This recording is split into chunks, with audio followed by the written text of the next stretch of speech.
ma uurisin enda ema käest, et mina olen veits noorem, on ju, tema on veits vanem, siis ta teab rohkem, loeb uudiseid rohkem võib-olla, et kes Urmas Sõõrumaa on. Siis ta ütles, et tegelebki poliitikaga, tegeleb ettevõtlusäri ja siis on vahepeal tulevad mingid pendlid ja asjad, et müstiline inimene, ma tahtsin küsida alguses, et kas sa ise arvad ka, et sa oled müstiline mees?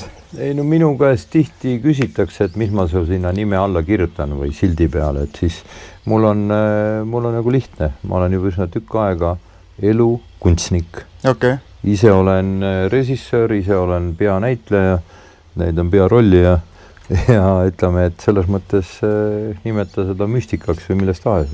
Olen elukunstnik, olen oma filmi ajan. No see eestlastel vist on ülioluline, et sa saad öelda, et ma ei tea, Urmas ja siis paar sõna või mingi üks sõna, et mis defineerib selle inimese ära või volib. Ei, no tihtipeale ikka küsitakse, et kes sa oled siis õpetaja või ettevõtja või sakslastel on kõik tahavad doktorid olla. Meil on nagu ütleme, et ajalugu on et nii lühike, et doktoreid on vähe. Jah. Mis see eestlastel võib-olla kõige rohkem? Mis eestlased tahavad olla? Ma nii ei oskagi öelda, et kas ma liigun selles ringis, et kus tõepoolest siis on, kas keegi kirjutatakse ärimees või ettevõtja või poliitik või mingi siuke, et aga mis on tänapäeval ju tahavad ju kõik ju olla suunamudijad ja vanasti tahtsid politseinikud ja tuletõrjujad olla, täna on suunamudijad ikkagi pigem. Aga sul on endal ka Instagram nüüd läheb päris hästi.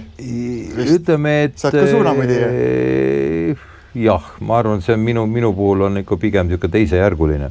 Et aga kui sa aktiivses elus osaled, et siis päris ilma selleta vist on ka juba nagu ütleme, et mina olen seda elu võtnud nii, et ma ei punni sellele vastu, vaid ma proovin kohaneda.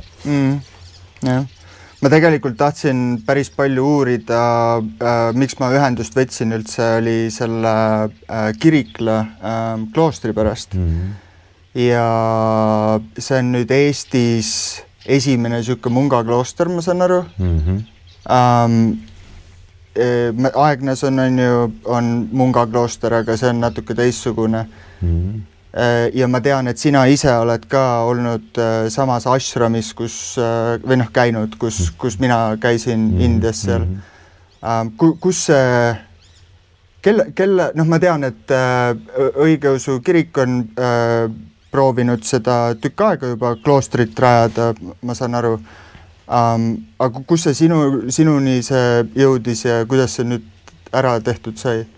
No ega ta ei olegi ju tehtud, ega klooster selles mõttes, mis ta veel nagu idees on, et ta ei ole ju veel väga, ta ei ole üldsegi väga tehtud. Ehk ühesõnaga, see, mis praegult toimib, see on siis niisugune kloostri alge, ehk tavaliselt kloostrite juures on sellised väiksemad üksused nagu keiljad. Keiljad? Ja see tõepoolest juba töötab, sügisel saab juba aasta, aga kloostrit ehitama tuleb veel hakata päris kloostrit selles mõttes, kus tõenäoliselt saavad elama mitmed kümned mungad ja nii edasi. Aga praegu on juba üks Eesti munk ja siis ma saan aru, et piiskop on soomlane. Damaskinos. Et tema on Aatose mäe munk tegelikult. See on Kreekas, jah? Jah. Et Aatose mägi on siis poolsaar Kreekas, kus on tõesti nagu oma elukorraldus ja seal on väidetavalt ikka 1001 ja kui rohkem aastaid on, seal ongi ainult kloostrid olnud. Ja seal on siiamaani palju neid? Siiamaani ja sinna on spetsiaalne režiim, keda sinna lubatakse ja väidetavalt naisterahva jalg ei ole seal käinud 1000 aastat. Okay. Nii et ütleme, et jah, et mina olen seal käinud ja see oli tõesti võimas kogemus tegelikult, aga see, mida siia nüüd tekkimas on, see on jälle asjade kokkulangevus, et minu, ma ei tea, vähemalt teadaolevalt 12 põlve minu esivanemaid on elanud siin nendel maadel ja need on siis Hageri kiriku mõisamaad aastast 1500 ja siis seda kohta nimetatakse, see küla on Kirikla, linnulennult on see siit umbes 1,5 kilomeetrit või noh, umbes 1,5 kilomeetrit linnulennult. Ja see on siis see Hageri ja Adile siin? Hageri ja Kernu, Hagerist natuke Kernu poole. Okay. Ja siis see Hageri kiriku mõis on nüüd ütleme praktiliselt olematu, lagunenud, koht on olemas, aga nüüd see siis üle 500 aastase ajalooga koht, minul oli soov seda kohta ikkagi kuidagi viisi taastada ja kuidagi nagu jah, taastada. Mingi elu sinna sisse panna. Ja nüüd siis tuli teiselt poolt siis see Munga kloostri soov ja minu meelest see on ideaalne kokkusattumus, et minu soov taastada. Sa võid ju kõiki igasuguseid seinu taastada, aga elu peab ka sisse tulema ja mungad toovad sinna tegelikult niisuguse väga väärika elu sisse. Aga see koht iseenesest, see Hageri kiriku mõis, see kunagine, siis seal oli ka Baltimaade esimene kunstikool. Nii et ütleme, et mitte ainult lihtsalt... Ja keegi tuntud inimene... Kreutzwald on seal leeris käinud ja sellelt kiriku mõisa aladelt on hästi palju kuulsaid inimesi.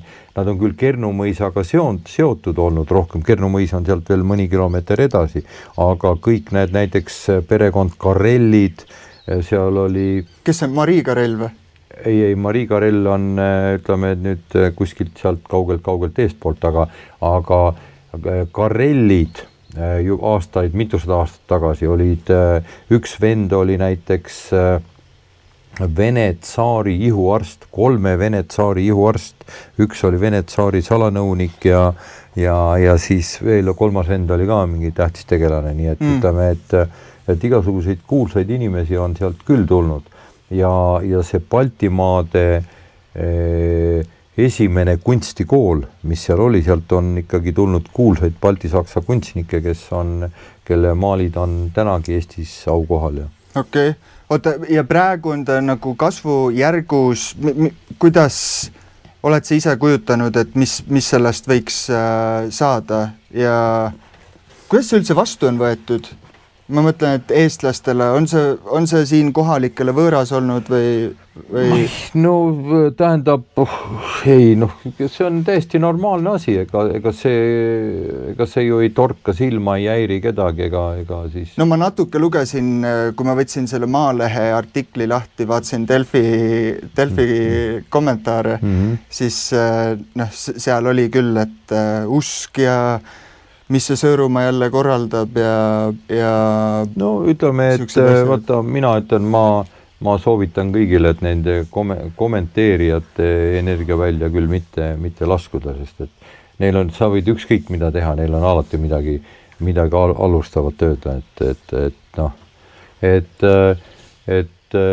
mina nüüd kogu seda, minu jaoks on usk, on minu sees olev usk, see, kui ma hakkan nüüd väliseid märke otsima ja ajalugu ümber kommenteerima või vaatama ja kõik, see on nagu sellega kaugele ei purjeta. Ja aga sinna tuleb ka siis ikkagi need mungad, kes seal elavad, on siis pühendunud millegile kõrgemale, nagu sa ise ütlesid, et sul ka, sa ei ole ju mingi usklik, aga on see 1000 näoga nimetu?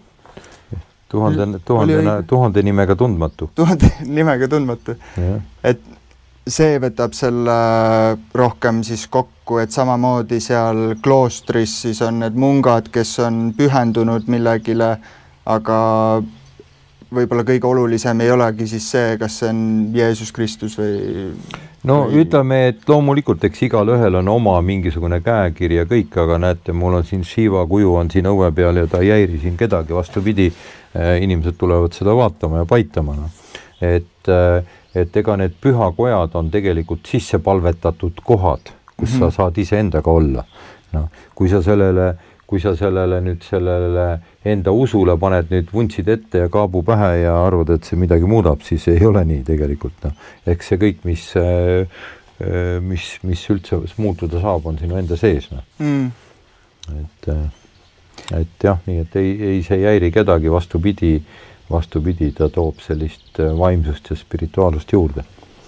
On seda tunda ka, kui homme ma saan sinna, ma eeldan, seal saab käia ka praegu või veel ei saa? Seal minu meelest need mungad ise on praegu Taatose saarel üldse, et siin on nüüd ütleme kuskil kas 20, 21, 22 juuni on siis nagu templipühad, et siis on mingi suuremad teenistused ja asjad siin kõik, et ma arvan, et templipüha?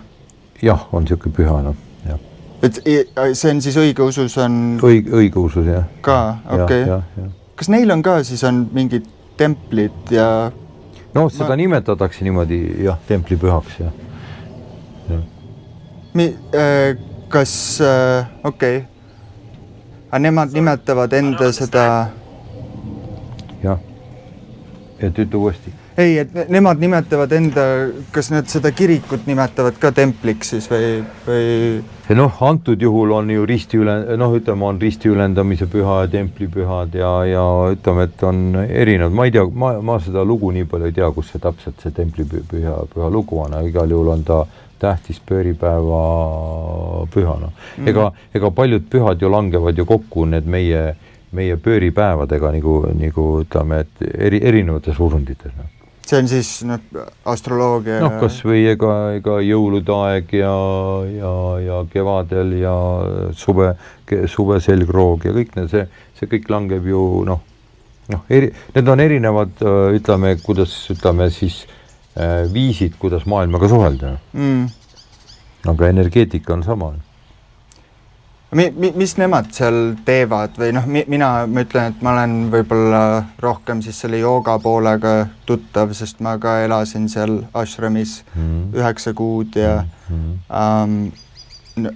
seal on ka, nii palju kui ma lugesin, siis seal mungad ka teevad, neil on mingid kohustused, tööd, palve, meil oli ka graafikus, seal oli jooga ja põhimõtteliselt ma elasin ka sükest nagu mungaelu. Aga ma lugesin, et ma ei tea, nad ärkavad kell 2 hommikul. Umbes jah. Ütleme, et eks ta sarnane on ju igal pool. Põhimõtteliselt nad jagavad nagu niimoodi, et 6 tundi on siis palveid ja teenistusi. 6 tundi on siis seda pühenduslikku tööd, kus tuleb lihtsalt teha. 6 tundi on siis isiklikku arengut. Loetakse, maalitakse, lauldakse, õpitakse pille, ma ei tea kõike mida. No. Ja 6 tundi jääb siis söömise ja magamise peale. Ja nii kogu aeg ja nii 1000 aastat. No. Et see on nagu nii väga, et kui me oma tööd ka nii keskendunult nagu teeks, siis me ütleme, et me saaks ikkagi väga tasemel ja häid asju teha.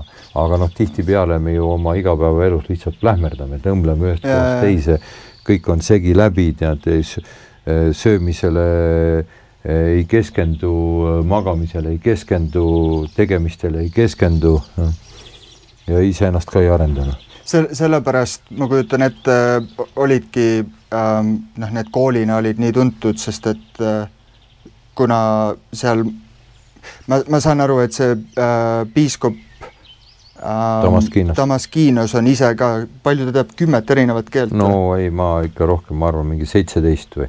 Ma olen nagu kõrval olnud, kus räägib rootslasega rootsi keeles, gruusiinlasega gruusia keeles, sakslasega saksa keeles ja prantslasega prantsuse keeles. Ja otse, niimoodi lülitub ringi.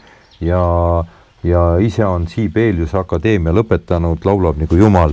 Ütleme, et vaatad, et siuke mees on meil siia saadetud. Saadeti meile siia külla kloostrit tegema. Miks minu osa on ainult kaasa aidata? Ja, aga oligi siis kunagi, oota, kes need olid, Kreutzwald ja või kes siin Gustav Adolf Hippius õppisid selles kloostrikoolis ja Velte ja kõik siuksed tuntud baltisaksa kunstnikud on sealt läbi käinud. Ma ei olegi niimoodi mõelnud, et see sellest pühendumusest niimoodi välja tuleb. Kas on seda, sa näed, et seda võimalik taastada ka niimoodi? No ma arvan ikka, eks siis tänapäevases variandis, sest et ka kõik Munga kloostrid nad on ju osavad mingit kas käsitööd tegema, midagi kirjutama, midagi maalima, ikoonimaalingud, asjad, altarimaalingud, need on ju nii fantastilisi tehakse, et jäädki vaatama. Ja, aga tulevikus võib-olla saakski, ma sain aru, et sinna saab vist külla ka minna, ma võiks ise teha sükest videoprojekti oleks võimalik teha, et minna sinna Mungana elama või? Ma sain aru, et külalisi saab, Munga kloostris saab elada, sa võid minna sinna ja elada seal ja lepid kokku, lähed ja eladki seal kloostris täpselt. Aga siis saan tagasi ka tulla või ei saa? Muidugi saad. Okay. Ega ka kui sa tahad Mungaks minna, ega siis Mungaks minemine on ka, et keskelt läbi on ikka 3-aastane katseaeg, et kas sa ikkagi tahad, et paljud ei pea vastu ja nii edasi kogu selle rütmile. Aga niimoodi, et ka seal Aatose saare peal ikkagi tulevad inimesed ja elavad seal mingit aega ja elavad selle rütmiga ja võtavad osa teenistustest ja ka mina võtsin sellest osa. Kaua sa olid seal? Ma ei olnud kaua, mis ta oli seal, äkki oli mingi 10 päeva või? Aga ma olin ka nagu mingite head kevade-pühade aegu, et ma nagu kõik need ööteenistused ja osad teenistused on nii, et algab õhtul kell 9, piltikus lõpeb hommikul kell 9. Minu meelest huvitav oli see, kui ma seal uurisin seda, ma ei tea, kui pikalt teil see protsess käis, aga ma sain aru, et aasta aega tagasi sa käisidki seal reisil, on ju. Ja nüüd see on püsti, aga siis tol ajal, kui te seal käisite Aatoses, siis veel ei olnud munka, ma saan aru. See munk oli olemas kuskil majal ja oli olemas Paisios siis. Ja oli Damaskinos olemas ja olid ka mingisugune soov Munga kloostrit teha kuskile sinna Peipsi järve äärde. Kas nad proovisid Võrusse ka vist? Kuskil seal Peipsi järve pool, seal kuskil oli jah.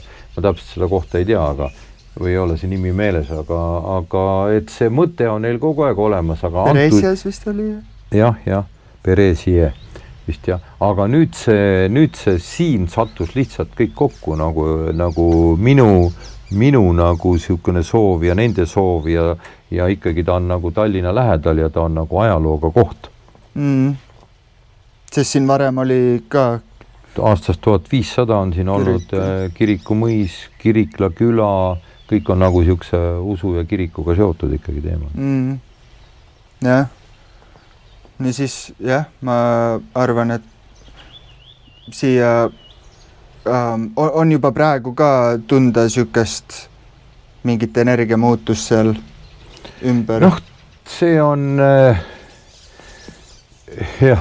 ma ütleme, et eks kindlasti natuke need pühitsetud kohad on lõpuks ikka, aga kõik, ütleme, meie see peakirik on suur kloostri tänaval Tallinna linnas, mis on 800 aastat olnud püha kodu. Vaata, seal sa nagu tunned nagu niimoodi, et see on midagi nagu sellist, et Oota, kus see on? Suur kloostri 14 on see peakirik. Okay. On Gustav Adolfi kooli kõrval. Et pühapäeva hommikul teenistus võid teinekord sealt läbi tulla, et ega sinna on ju kõik oodatud. Sa käid ise ka kirikus või? Ikka käin jah, viimasel ajal olen nagu harvemini, aga ikkagi katsun pühapäeviti käia. Okay.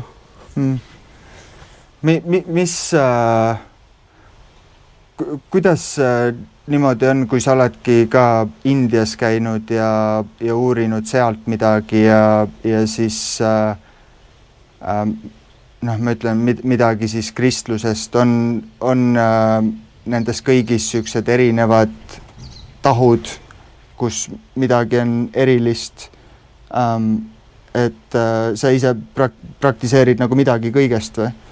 Noh, ma olen pigem jah, midagi kõigest, et ma tegelikult kõige rohkem olen üldse praktiseerinud hiinlaste taoismi. Taoismi, jah. Et ma hiinjate olen isegi vähem, et ega noh, nüüd Sadguru keskuses olen käinud ja noh, mõningaid juhust kohti, aga noh, pigem olen ma mingi 15 aastat olnud, ütleme, seotud siis Mantaxia ja Tao Gardeniga, mis asub ka muuseas Taimaal üldse, okay. See Tao Garden. Kuidas see on näiteks erinev joogast? Eks see on jälle sul maailma suhtumise viis, no jooga, no kuidas ma ütlen, nagu ütleme, ta on võib-olla nagu lihtsam või naturaalsem või kuidagi nagu ütleme, noh, ütleme, tal on kuidagi nagu vaata, kui et jooga või joogi, no siis igaüks ei söönda endale öelda seda nagu. Sa pead ikkagi olema nagu teatud mõttes pühendunud, harjutama ja nii edasi, on ju. Nii, aga Tao, noh, Tao on tee, ehk kui palju on taoistlikke filosoofilisi suundi maailmas, mis sa arvad? Tuhandeid, ei. Või peaaegu õige vastus, sest nii palju kui on tegijaid, iga tee on erinev. Noh, kui sa hakkad siis vaikselt pühenduma ja see on nagu loodusega ja iseendaga nagu ühes olemine ja see ongi Tao. Et seal ei ole siis sellised praktikaid, kui on ikka kogu aeg kõik need asjad lõpuks, kui sa tahad olla õigeusu või õigeusu munk, 6 tundi pühendumist, ütleme, palved, värgid, kõik muud asjad, nii tahad olla hea joogi, no ma arvan, et noh, see on ju eluviis, aga põhimõtteliselt ka, ma arvan, et tunde iga päev ja täpselt sama on Taos ka, et see enda arenguga tegelemine, aga noh, Tao nagu seletab nagu selle kõige rohkem ära, et noh, kõik on sinu enda kätes, kõik on energeetika, seda saad plaksust muuta ja kõige parem rohi on sinu enda ravivad käed, mis sul kogu aeg kaasas on. No. Sa võid kõik asjad siin. Käed just või? No, on see nagu spetsiifiliselt? Käed, muidugi, loomulikult, sa võid oma energiat siit puhastada, sa võid oma silmadega oma seest läbi käia, välja hingata, sisse hingata, paremat täita, kõik asjad ära, no see on, kõik on nagu, ütleme, ta kuidagi nagu minu jaoks seletab seda natukene nagu võib-olla lihtsamalt kui isegi see joogatee näiteks. Huvitav, see käte asi, see on mulle ka, ma ei ole kunagi tundnud kätest nagu mingit energiat ja ma võin minna kuhugi ruumi, sa tunnetad, et okei, seal on teistmoodi, ma tean, et paljud on rääkinud jah, et sa nagu kätega tunnetad. No, võtad kätega, seda ma näin tõmbad natukene lahti, teed selle energiapalli, hakkad sellega siit, lased mõnda selgroogu alla, võtad üles, tõudad, saad sellega ravida, paitada kõiki, noh, kõik asju saad teha. Seal Tao keskuses teete ka vist mingeid sükseid, me käime ka seal neid jooga-workshop'e tegemas? Noh, seal on erinevad joogad ja taitsid ja nii edasi, et ütleme, et noh, Eestis on seda nii palju, kui seda on. Ma tahtsingi tegelikult uurida, kus see sul üldse tuli, kas sul on mingi kindel hetk või mingi kindel inimene, kelle kaudu, ma ei tea, kuidas seda vaimsus või energia ja sellised asjad, kus see nagu alguse sai? No ütleme, et alati inimesed küsivad, et vaata, sa tegeled siin äri ja sellega ja siis sellega, et kuidas neid asja nagu ühendada saab. No. Mina jälle küsin, kuidas sa neid üldse lahutada saad? Skutiga ainult, skuti ümber ka asjad lahutada. No. Ütleme, vaim on ju inimese juures ju, no. hing, vaim, asi, see on ju kõik, noh, ütleme, nüüd on, kuidas sa seda ise sõnastad, mis sa sellega teed ise.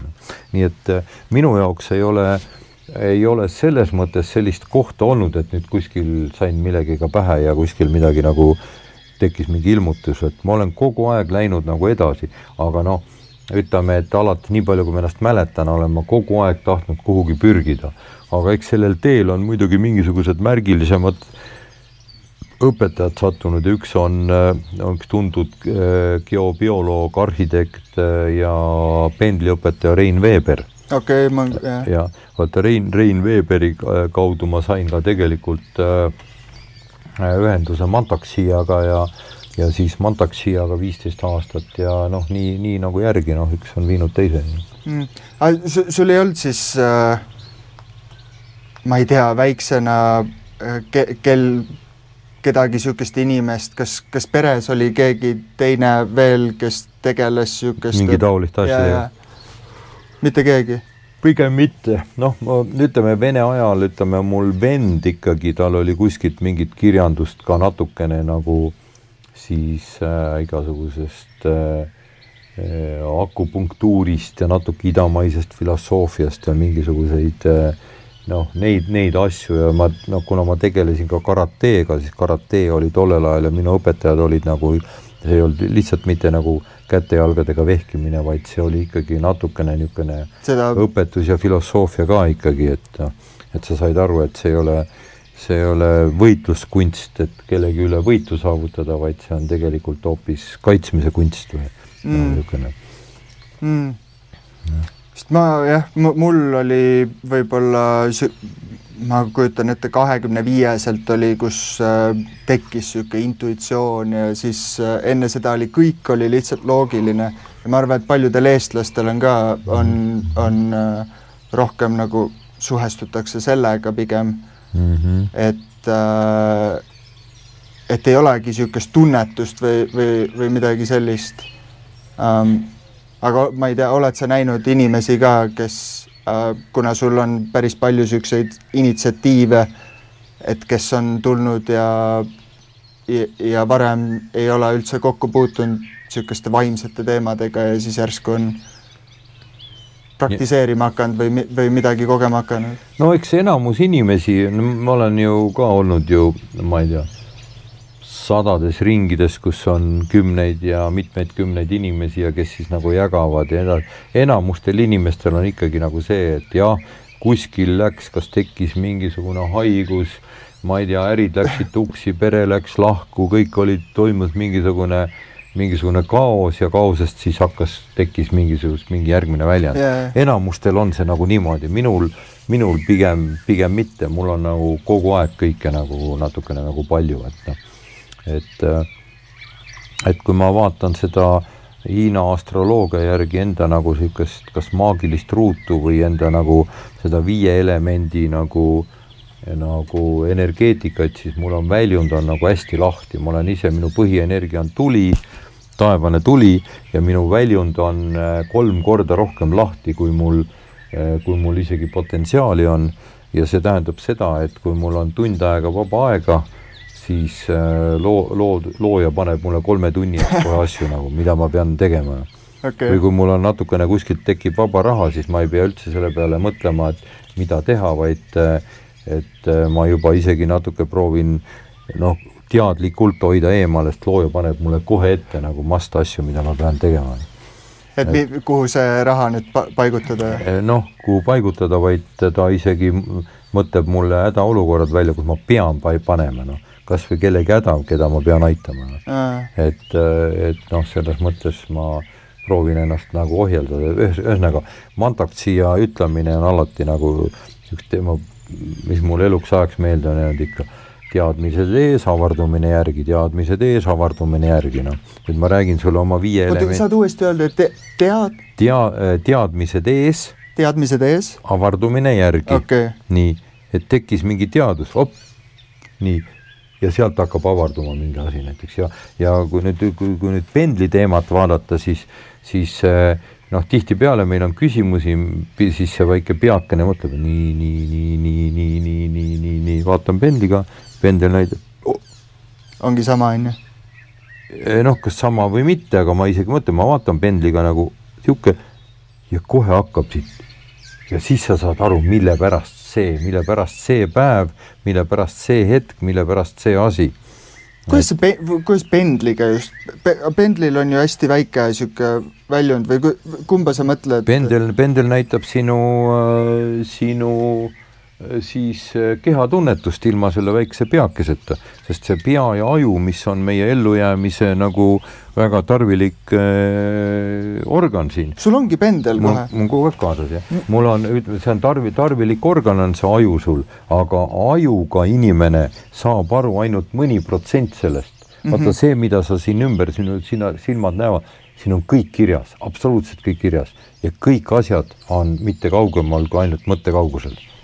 Ei ole valgusaastaid kuskile tähe peale või kuu peal, kõik on mõttekaugusel. Nii.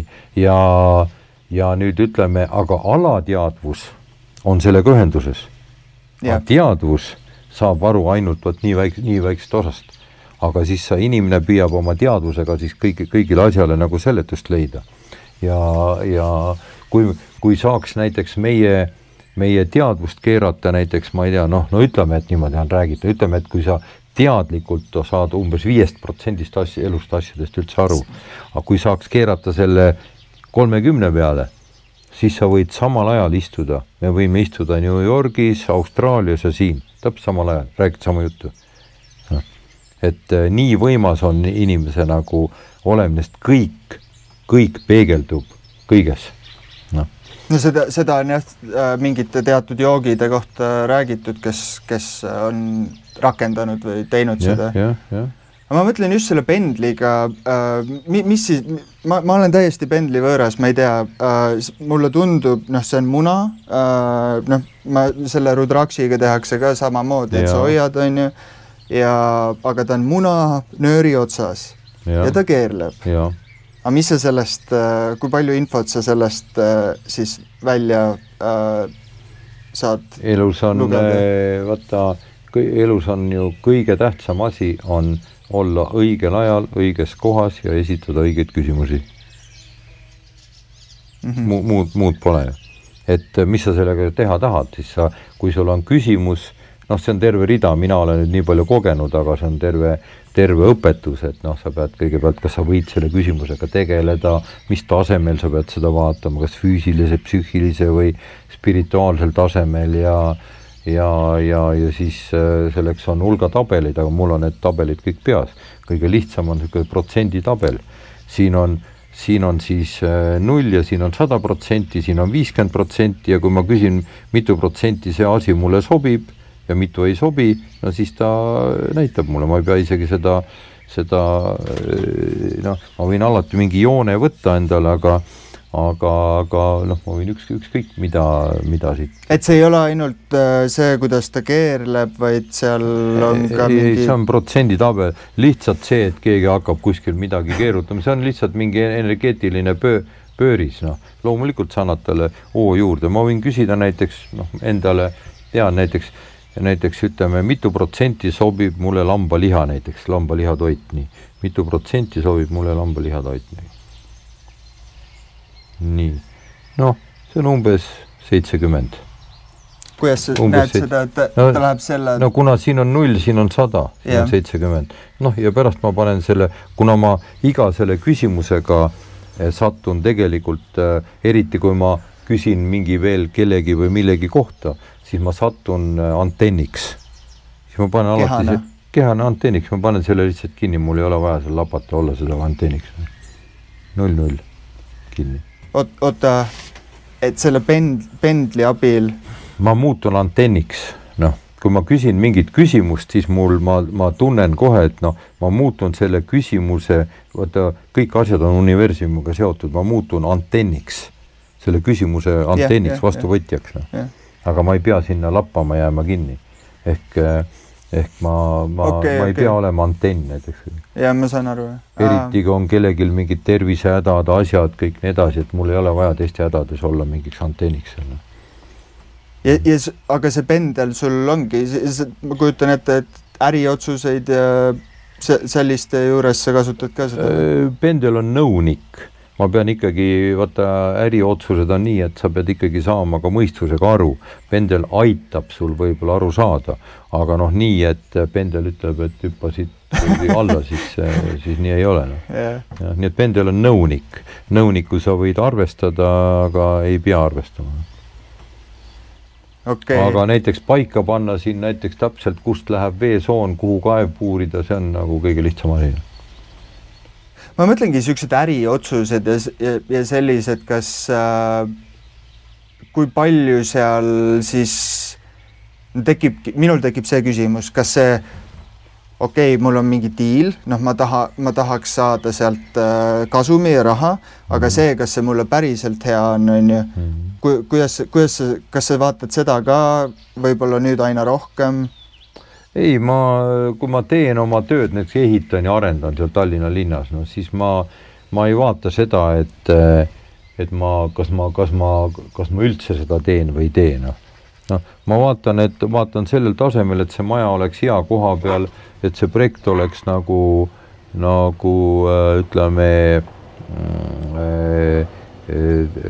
töötaks hästi, erinevatel siis energeetilistel tasemetel, näiteks ütleme tüüpiline. Kõigepealt, kui sa hakkad maja ehitama, siis esimene tase on see maa-alune geobioloogia, need voolavad veed, märjad õhukoopad, kuiva õhukoopad, Hartmani võrgud, maa vibratsioonid, magnetväli, vaatan seda. Nii, see on füüsiline. Järgmine on psüühiline, see, mis on siis kõik värvid, nurgad, kujundid, asjad, väljanägemine, kõik see muudab psüühikat, ega see füüsiliselt sulle midagi tee.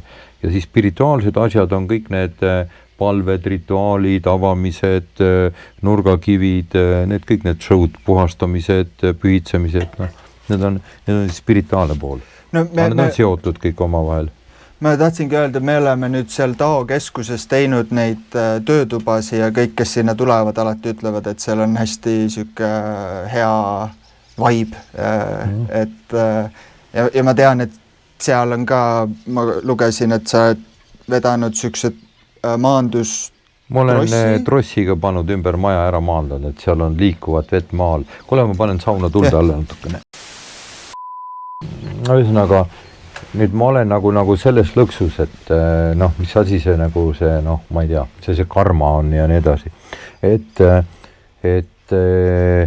kuna ma tean, mis on hea, vaata, kui ma ehitan maja, tänapäeval inimene ehitab maja, müüd ära korterid, räägid kõigile, oi kui hea, osta, aga tegelikult ei ole hea. Aga kui ta ei tea, et ta ei ole hea, siis ei olegi hullu midagi. Sa mõtled nagu energeetiliselt? Energeetiliselt. Aga kuna mina tean, et kas on hea või halb ja siis ma olen selles lõksus, et ma pean ta tegema igal juhul korda. Ma teen ta korda ja ma hoian teda korras, energeetiliselt korras ja siis ma ei saa müüa head asja, teades, et ta ei ole hea.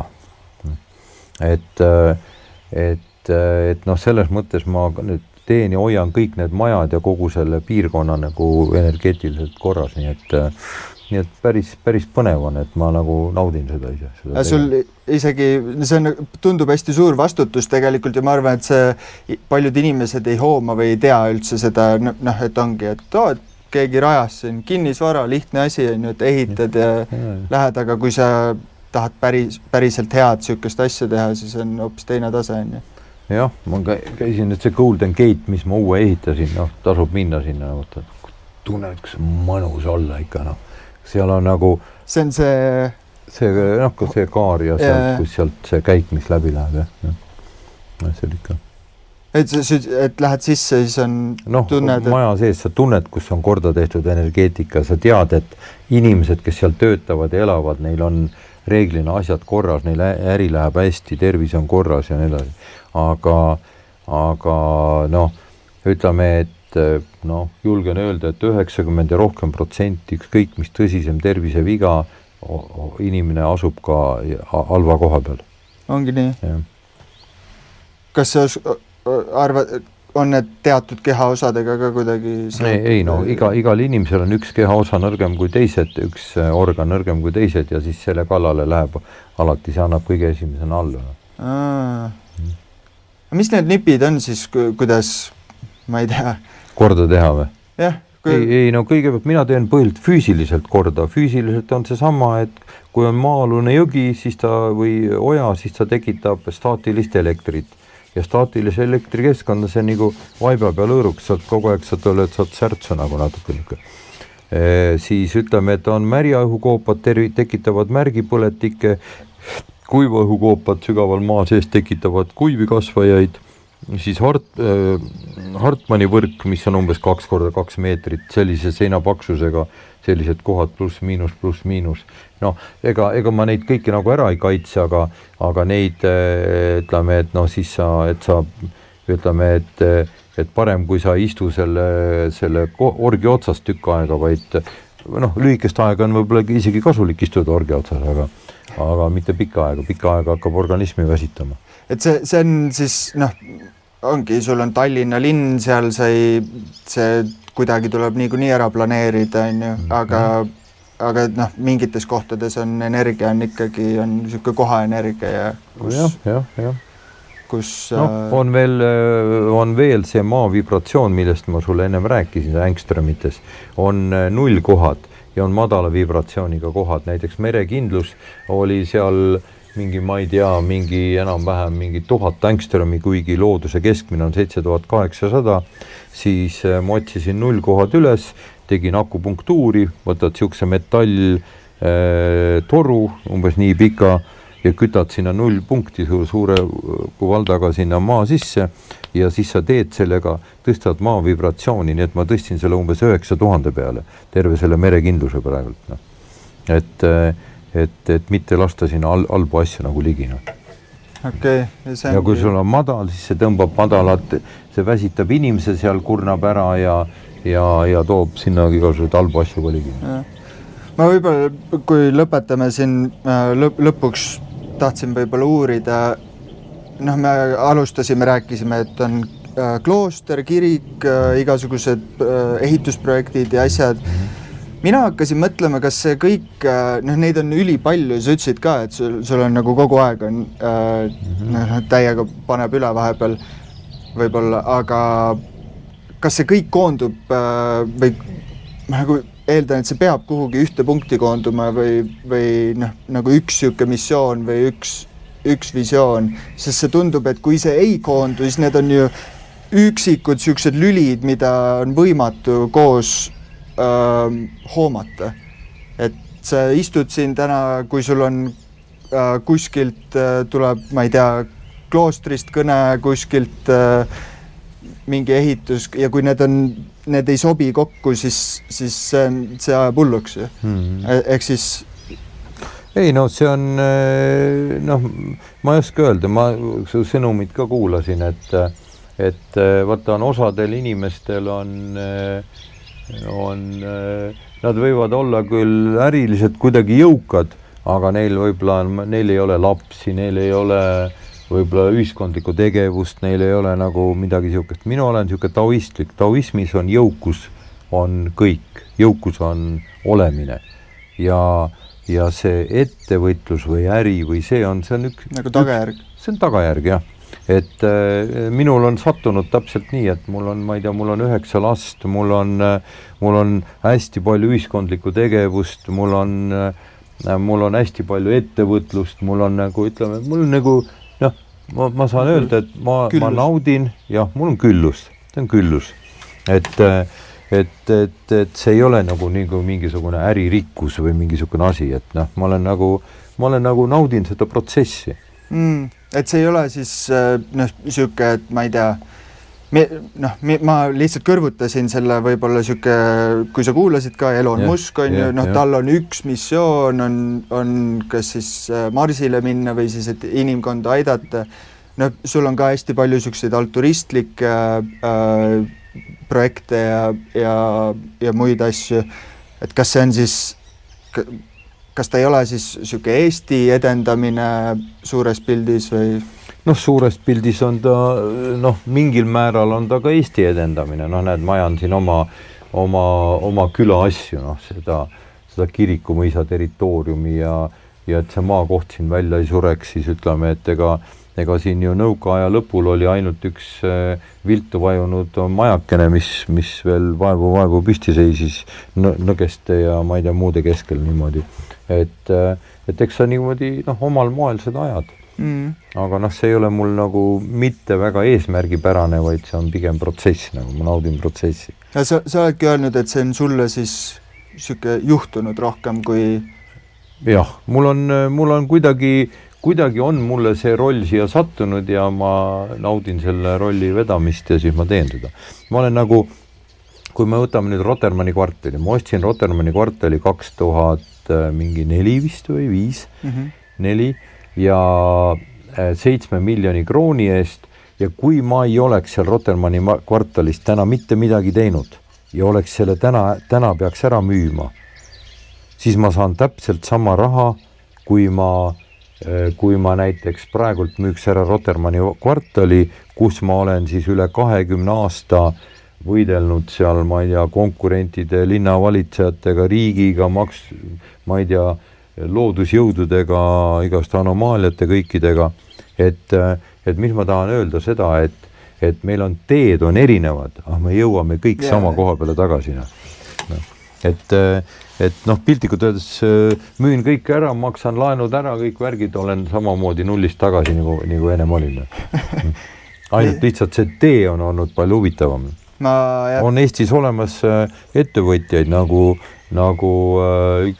üks ettevõtja on, kellele kuulub päris palju maju vanalinnas, igal pool mujal. Ta pole mitte kunagi ühtegi maja korda teinud. Ta lihtsalt ostab ja hoiab ja naudib lihtsalt. Aeg-ajalt müüb lihtsalt numbrid on ju? Ja, lihtsalt numbrid, sest ajas läheb kogu aeg see kallimaks. Sa ütlesid ka kuskil, et su jaoks number kuskil ei ole üldse oluline, või pigem see tunnetus, mis tekib. Loomulikult, kui sa lähed pangast laenu küsima, siis pank nõuab Exceli tabelit, et kus otsaga kokku tuleb. Et ikkagi, ega ma sellest ei pääse, et ma pean selle ikkagi välja arvutama. No jah, ma selle vaatasin ka, nägin alles Sadhguru luuletust, kus oli, et lõpuks ongi, kõik lõpeb 1000.